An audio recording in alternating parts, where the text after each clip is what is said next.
welcome to the MVP Show. Today we're chatting with Aaron Back, a senior Dynamics 365 consultant at ACE Microtechnology. He currently assists customers in maximizing Dynamics 365 Power Platform, Power Automate, Power BI, and Power Apps. He is currently an advisory board member of Dynamics 365 and CRM and Power BI user groups in his region, which is Ohio, where he also is a chapter lead of CRM UG. Aside from this, he can't take his hands off Power Automate, his favorite product of right now. Full show notes can be found at nz365guy.com/175. Now let's get on with the show. Hello, Aaron. Welcome to the MVP Show. Thank you, Mark. Glad to be here. Good to have you on air and learn really about your journey in becoming an MVP. What's it been like? Actually, it's been a long journey, to say the least.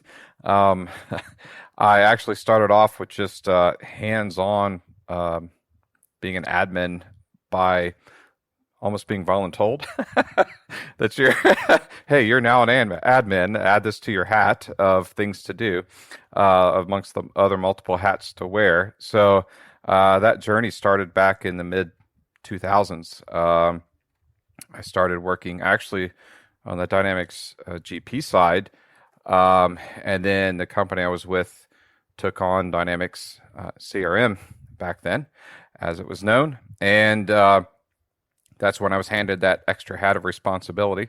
And so from then on, it's been just hands-on learning experience, along with certification courses and exams, and just, nose to the grindstone, so to speak, of learning along the way and learning from other experts. That's really helped. It's good. It's good. How much does your GP worlds and your other Dynamics suite of products, Power Platform, those type of things cross over? Do you see a lot of integrations happening? Yeah, we do. With the similar type, modules and or entities between the two, specifically around, orders, invoices, products, things like that. We'll see some integration come along every now and then. Some folks, have other legacy ERP systems or that they want to keep unique and separate. Some people like the integration. It just depends on the business need, but that's typically where I see some integration happening. So tell us a bit about where you're from. Where do you hail from in the world, and what's that place famous for? Sure. So I'm actually from Ohio, in the United States. I'm just north of Cincinnati. Major cities in Ohio that most people know are Cincinnati, Columbus, Cleveland, or Toledo regions. But famously or infamously, the Cincinnati region is known for the Cincinnati style chili. And it's usually a taste preference. I'll say that. My family seems to like it, but it's not your traditional hearty, thick chili that you would may have seen in many different parts of the U.S. or the world.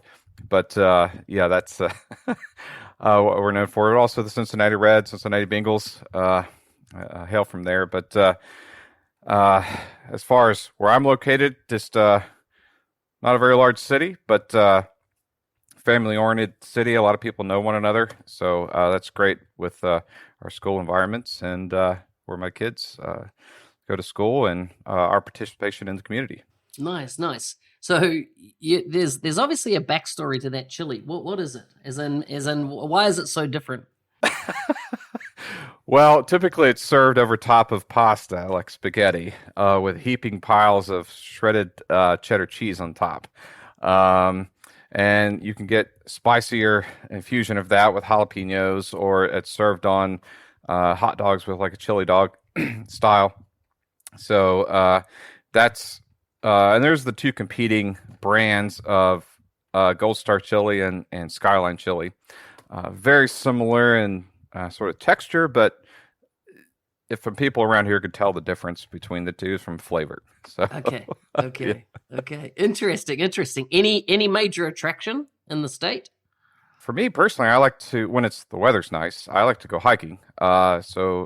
Nearby to me, there's a place called Caesar's Creek Lake. It's kind of an oxymoron there with the creek and lake next to each other, but started off as a creek at some point in time, and now it's actually an attraction spot for boaters, fisher folks that want to go out and catch fish on a big lake. But there's a lot of hiking trails around there that I like to hit in good weather, and I'll take the kids out there with me, and we'll just go hiking. And it's kind of a disconnect time to get out there in nature for quietness and turn off devices and just turn off the buzz and noise of everyday digital life, so to speak. Yeah, yeah. It's something I've been reading more and more about lately, is and being able to switch off and detach from that total digital buzz that's always happening. Exactly. Yeah, because your mind tends to go a mile a minute with the constant feed from all of the social media and websites, that it's good to kind of detach from that and just get into your own, self with things and understand where you need to reflect, and then that helps me when it's quiet, and reduce the noise. Yeah, no, it makes sense. I've been reading a book called Deep Work. I don't know if you've ever heard of it, by Carl Newport. And yeah, quite incredible, really, as in just looking into people's lives in our modern era that have done amazing things. And one of their, if you like, superpowers or skills is the ability to this concept of deep work, which involves, of course, moving away from shallow work or shallow activities, of which, social media and email and the constant interruptions of our lives are part of that. And so, yeah, it's quite challenging book for me, because I've always been very active in those type of mediums and stuff, and it's making me rethink, what's important. Yeah, same here. And I think over the years, we've just, as a society, have accumulated this extra, I don't want to say burden, but an extra bandwidth. We feel like we're being stretched in all places with the constant, insurgent of these social media apps and platforms across there, that instead of maybe devoting more time to one versus the other, now it's even less and less time devoted to each one, and that constant snippets, attention span of folks has reduced dramatically over the years. So that really plays an impact. I even read into that with the impact of adoption with like Microsoft Dynamics and Power Apps, with the users. So if something doesn't just grab them when they land on a screen of my expectations, it just kind of turns them off almost. But and it's almost due to this constant pull in all directions with these the social media, and it's tough even now with the younger generation coming along, that's what they've grown up in. Yeah. It's interesting though, when you can switch off, it's almost like just a refreshing.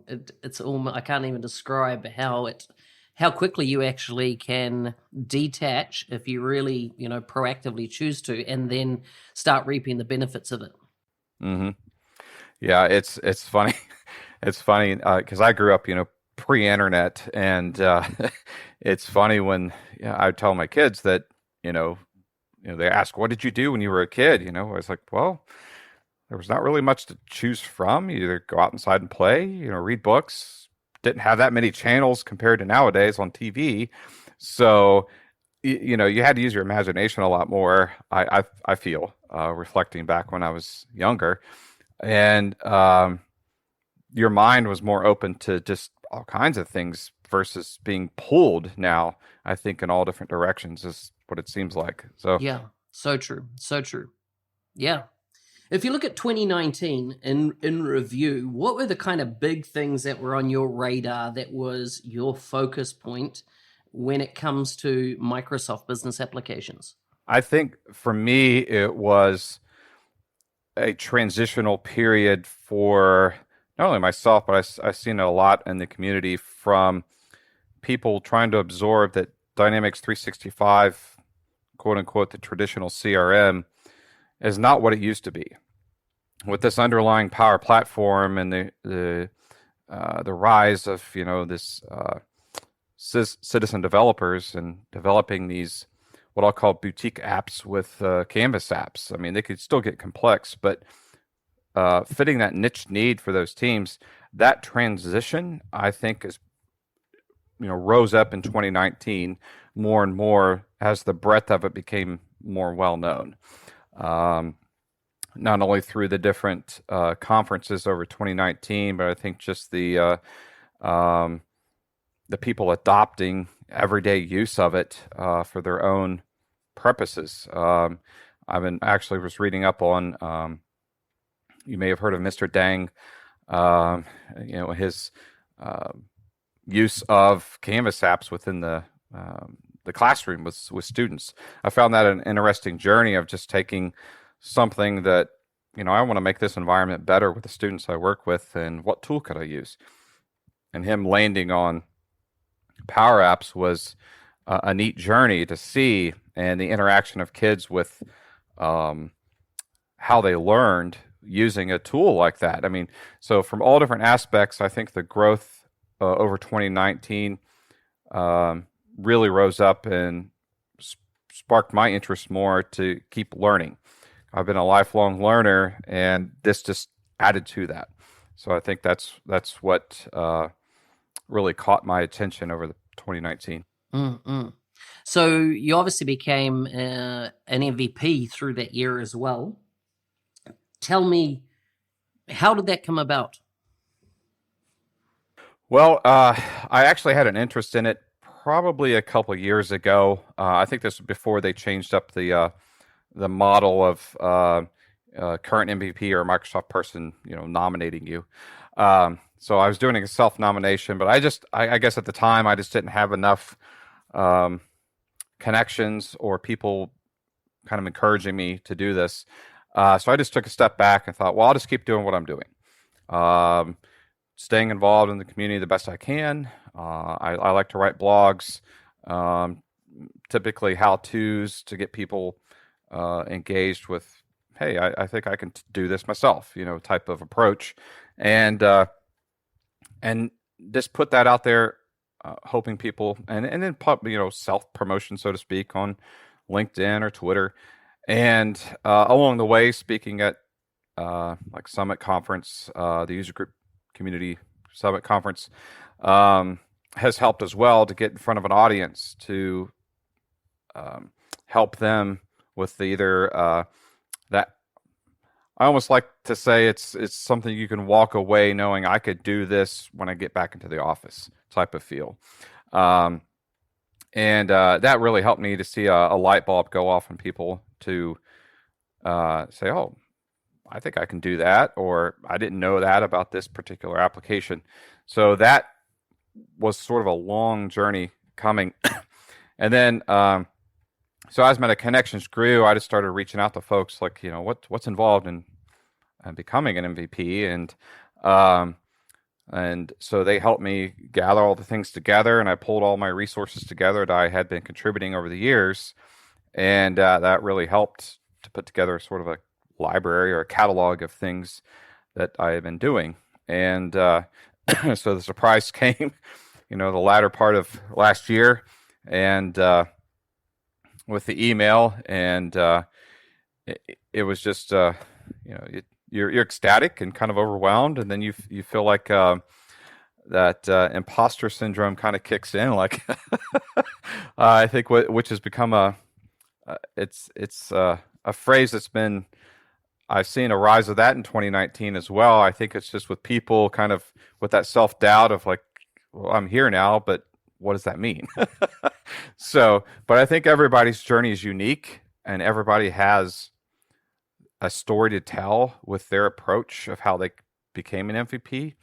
And then also our collective knowledge contributing to the community, I think is a great benefit in the fact that, like I said, I'm still a lifelong learner. So I'm still learning from not only other MVPs, but other just great contributors that are out there. and that's helped me continue this journey since a couple short months here of being an MVP. And well, the other encouragement is seeing other MVPs and bloggers out there with ideas and thoughts and posts. That's like, if they can keep doing that, I can keep doing this journey. Sometimes you feel like, can I keep doing this? Is it going to be a good payoff in the long run, or do I have time to do it? But understanding what the bigger goal is what's really driving me to keep producing content or keep helping others with just simple answers on the community posts out on Microsoft Community. So a couple of things there which I find intriguing is the one around you blogging. Tell me, what's your system? Like, how do you create, or what do you see as your standard when creating a blog post? For me, it sometimes comes along in the way of a need that a customer has had, and a solution that I've come up with to help serve that need, or an issue that they faced that they didn't know how to get around, and we work together, collaborate together with the customer to say, okay, what's the issue? What are you facing? And let's see what's the best outcome and solution. Or other times it's the awareness factor. Sometimes the customer is not even aware that there's either a setting or another application available, like Power Automate, that could simplify what they're currently doing. So introducing information and tools to a customer sometimes sparks like, oh, well, I didn't even know that was available. And that becomes just the foundation of a blog topic. Sometimes I get a little more complex. Sometimes I ratchet it back and keep it kind of simplistic. But that usually is what my spark comes from. Other times it's just spark sometimes comes from answering questions out on the community forum, Microsoft Community. Somebody will pose like hey, I'm trying to do this and I'm running into this blocker and I don't know how to get around it. And then I'll go, let me see if I can figure this out. And then below and behold, something comes up and I'm like, hey, try this. And it works for them. So that becomes sort of a catalyst for creating the blog content. And then my format is I typically like to have obviously the topic, but the content of text along with screenshots I find very helpful. So people can follow along as far as if they're trying to set something up or implement this in their systems, they can follow along and know, oh, I can click this, or hey, watch out for this, or there's sometimes you may need to be aware of these things. So I try to include some little tidbits of information that can sometimes be a blocker as you're setting it up, and or be aware of certain things. I find that just my style or approach with blogging. Yeah, awesome. So one of the questions I get a lot from people is, I don't know what to write on. I want to blog, but I don't have topics and stuff. And you've talked there about, you from your customer interactions, you find topic ideas from reading forums. Do you ever get to do you maintain a list of ideas, or is it always, whatever floats your boat that week type thing that you jump on that topic and do? How do you maintain that list of ideas and topics? Yeah, I try to stay organized with a list, but that doesn't always pan out because sometimes when I get around to time to writing the blog, something's already changed with the available options based on that topic.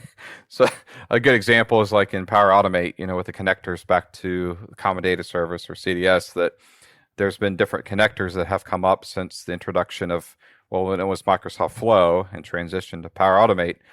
There was the different connectors. You first start off with a Dynamics 365 connector, and then now you have the Common Data Service connector, and then there's a third one with a Common Data Service Current Environment connector, which you create through a solution. So sometimes when that pops up as a topic, I'm like, I maybe can start about here's how to use a Dynamics 365 connector. Well, that's now transition to these CDS connectors. So usually when I get around to that topic, things in this arena change so rapidly that sometimes it's really something that came up that week or just the week prior, and then the next week I'll turn around and write something about it to try to keep it fresh as I can.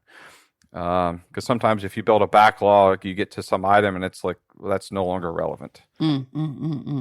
Do you have any kind of minimum word links that you try to write to? What do you consider, or do you just write till you really like I've nailed, I've delivered what I set out to do on this post? It's usually delivered as what I set out to do. I usually don't have a minimum word length on that. I just try to make sure I'm thorough enough to where it covers all the relevant areas or topics or subtopics, I should say, underneath the main topic. And if it's relevant to maybe a screenshot that I'm showing or steps you're walking through, to make sure nothing's missed. Because I find that very helpful. If I were to read a blog, I read a lot of blogs, but if I were to read a blog or a forum post or something, and somebody said, "Oh, this is out here now," and just click this link. Well, I'll click the link and go follow the blog, and can I do this? And I'll try it and give it a go. But if I run into a step, I'm like, well, feels like there's something left out here. I wouldn't want that to be felt by somebody trying to follow a post I had. And if they did, just let me know. Communicate with me, and I'll be glad to edit and update. But that's usually my flow of blogged postings. Yeah. So how many posts do you reckon you're getting out a month, roundabout, on average? I try to get 2 or 3, anywhere from 2 or 3 on average, sometimes up to 5 I've done in a month. I post in different areas and different sites, just depending. I have my own blog site. I post on under like CRM software blog site, or out on the Microsoft community forum site. So I have different places I blog and post things on. So I think my goal this year is to try to be more consistent with where I post and how I post. So I'm more cross-posting and or linking back to in a better cohesive fashion with getting myself more promoted out there on social media and under certain topics. Yeah. What's the best bit of feedback you've ever received on a post? On a couple of them, it's actually been like kudos, like thank you for posting this. I had a couple of comments where folks were like, I can't believe somebody would actually post this level of content on a blog post. It's like giving away, almost like a free consultation on under a certain topic, because like I said, I try to be thorough. And so that's some of the good feedback I've received that honestly feeds back into that loop of, okay, I can keep doing this to push out the next. It's that, feeding it into yourself to know I can, and an encouragement in a way that I can keep doing this because I know I'm impacting the community. And, random folks will stumble across a post and it'll help them out. And I think that's the beauty of all these different sites you can post across and impacting these different consumers, because sometimes they're not aware of certain sites. So when you post across multiple sites, it helps cast the net wider. In other words. Yeah, makes sense. Aaron, that's been brilliant. So final question before I jump to some quick fire questions, put you on the spot. What's been the best thing about becoming an MVP? For me, thus far, sort of a newbie in the realm here, is connecting with other MVPs. I have been MVPs for quite a while, several years, in fact, some of them. Just kind of absorbing through them, almost like the osmosis effect, absorbing their knowledge through what they cast off, almost of little tidbits here and there, or things just like, I never thought of it that way. So that's really helped with so far, just absorbing, and I still try to contribute as much as I can through MVB channels, but that's been a huge help so far. I like it. I like it. Okay, you ready for some quick fire questions? All right, I'm going to try my best. Now, these are just totally random. They're, about life in general. Some are deep, some are shallow, some are disrespectful. But let's give it a crack. Okay. Okay, here we go. What's a skill you learned when you were younger that you still use today? Well, that's a good one. When I was younger, something that was instilled in me was to, with that learner mentality, is that you never know what you learn in one area can be applicable to another area. So that's really helped me a lot, to where it's even not in what I'll call your technical skills, but those interpersonal skills has really helped out. So very good, very good. Would you rather always have gas, or always have bad breath? Probably, at least with bad breath, you have something to temporarily alleviate with gum or mints or something.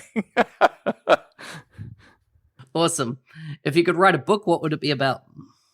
I've always had in mind, if I ever did want to write a book, it'd probably be a fiction book. I'm a fan of action adventure type books that kind of take you to a sort of another plane of existence, so to speak, outside our regular world. But some action adventure book with some undercurrents of suspense, mystery, intrigue in there. Yeah. What's the most embarrassing thing that's happened to you during a date? Oh, gosh.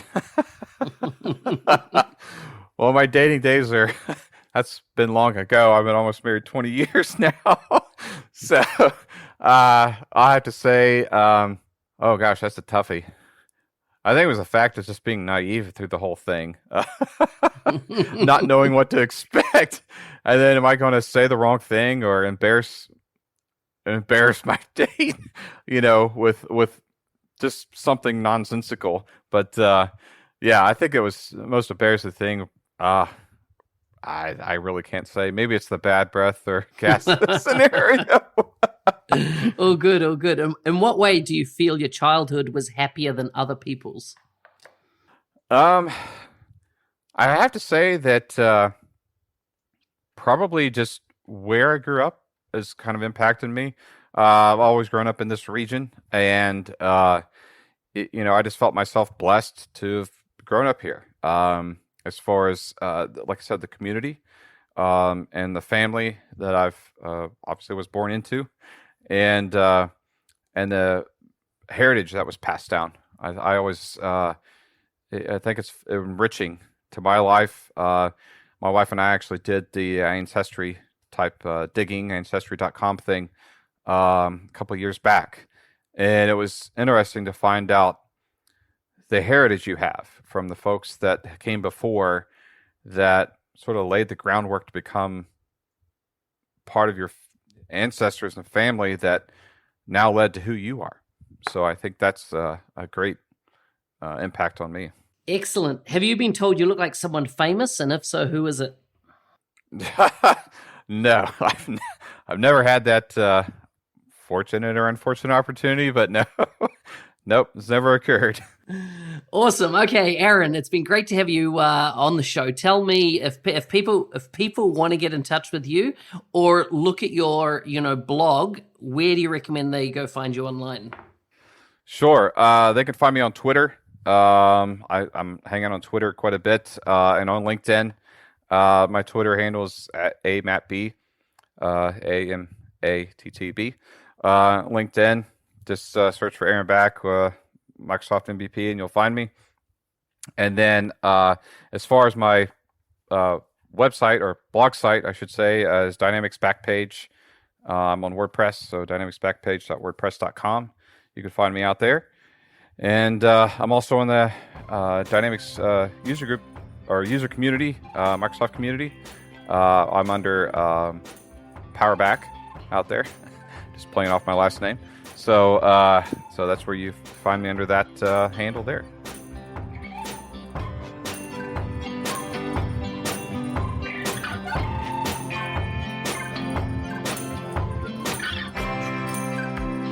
Hey, thanks for listening. Have you heard about the 90-Day Mentoring Challenge? It's free mentoring that I run for a period of 90 days each year. More than 200 people enrolled in 2020. I'll open up registration for 2021 in October later this year. For more information, check out nz365guy.com/90daymc. That's 90daymc.